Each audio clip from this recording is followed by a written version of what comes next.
Welcome to Bite at a Time Books, Behind the Story, where we answer the questions you have about your favorite classic authors.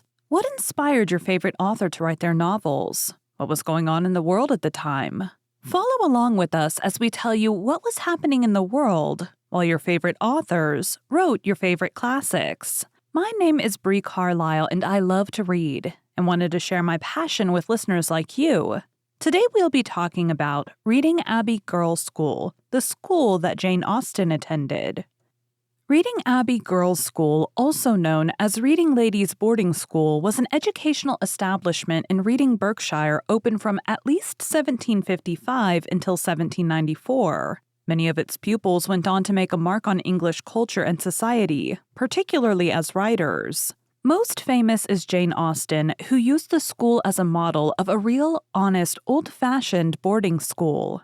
George Butt, sometime chaplain in ordinary to George III, sent his only son to his great friend Richard Valpy, headmaster of Reading School. On a visit to the town in 1790, he was favorably impressed by the girls' school and decided to send his elder daughter as parlor boarder, a cut above the ordinary boarder. Mary Butt, later known as the prolific author Mrs. Sherwood, devoted 2 chapters of her memoirs to her school days in the 1790s, giving a detailed portrait of life at this long-established boarding school. 2 buildings of Reading Abbey survived the dissolution of the monasteries, the Hospitium and the Inner Gateway. The latter, and a more modern building attached to it, housed the girls' establishment, which was thus known as the Abbey School or the Gateway School. It had its own garden overlooking the open ground of Abbey ruins known as the Forbury, where the boys played.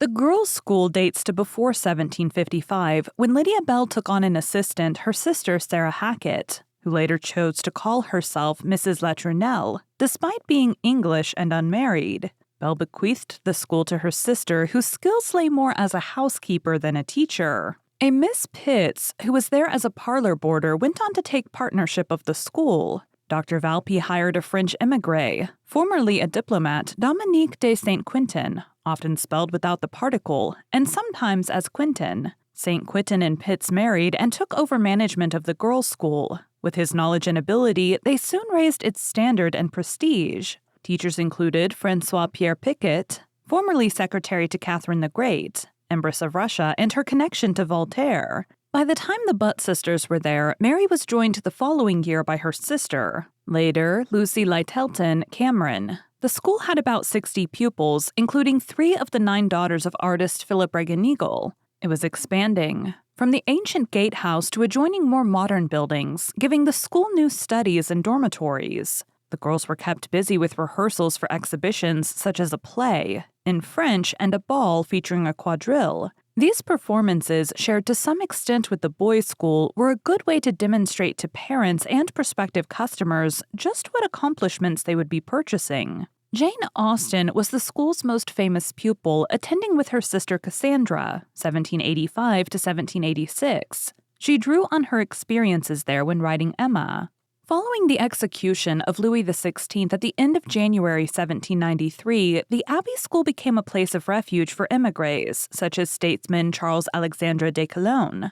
In addition to this profligate hospitality, St. Quentin gambled with Dr. Valpy and the father of Mary Russell Mitford, and soon the school was forced to close. In March 1794, the auctioneer advertised the household and school goods for sale, including 40 bedsteads, beds were shared, magic lanthorns for instruction, and books in French and English. Claire Tomalin, the biographer of Jane Austen, sums up the school as a harmless, slatternly place. A couple of years later, the St. Quentins opened another school, this time in the capital at 22 Hans Place. This Garden Square address in the desirable West End of London was made possible by their former pupil, Mrs. Sherwood, selling a novel. The St. Quentins employed Frances Arabella Rowden, 1774 to 1840, who had been a parlor boarder with them in Reading when she was 16. Rowden's mother kept a school at Henley-on-Thames, at which Mary Wollstonecraft's sister Everina worked briefly. One source says Rowden was a governess in the household of Lord Bessborough, i.e. Frederick Ponsonby, 3rd Earl of Bessenborough, and his wife Harriet Spencer, whose only daughter was Lady Caroline Ponsonby, more commonly known by her married name as Lady Caroline Lamb. Rowden was an engaging teacher with a particular enthusiasm for the theater, and as private tutor to Mary Russell Mitford, she was able to indulge her fondness for the Kemble family of actors. Rowden was not only a poet, but according to Mitford, she had a knack of making poetesses of her pupils. Some of the girls she taught at the Hans Place School included the above-mentioned Caroline Ponsonby, who wrote Glenarvan following her affair with Lord Byron, the poet Letitia Elizabeth Landon, Emma Roberts, the travel writer Anna Maria Fielding, who published as S.C. Hall, and Rosina Doyle Wheeler, who married Edward Bulwer Lytton and published her many novels as Rosina Bulwer Lytton. The school taught Greek and Latin. Unlike its curriculum in reading, it also taught French and Italian and dance and deportment. British History Online deems it as a superior school. It was smaller than its Reading Abbey predecessor with only 23 in the household, and this would have included live-in servants. In 1809, St. Quentin retired and Rowden took over 22 Hans Place. Curiously, Jane Austen's brother Henry moved into number 23 in 1814. So on her visits to London, she stayed next door to her old school. L.E.L. was born at number 25 in 1802, and after attending school at number 22 as a small child, ended up lodging in a room on the top floor between 1826 and 1837. By that point, the house had been taken by two Mrs. Lance who also ran it as a school. Much later, 22 Hans Place formed the headquarters of the 1921 Irish Treaty Delegation. Another innovative educational establishment, Hill House School, has been based in Hans Place since 1951. In 1798, St. Quentin filed an affidavit concerning denization, a relatively straightforward way now obsolete of gaining what we would call permanent residency. With the renewed peace, the St. Quentins decided to try a Parisian retirement. Rowden followed in 1818 and opened a school at various locations. She had as her final notable pupil Frances Fanny Kemble of the acting family. Kemble mocked the literature that Rowden deemed suitable. St. Quentin was widowed, and in 1825 he and Rowden married. She would have been about 50 and he 75.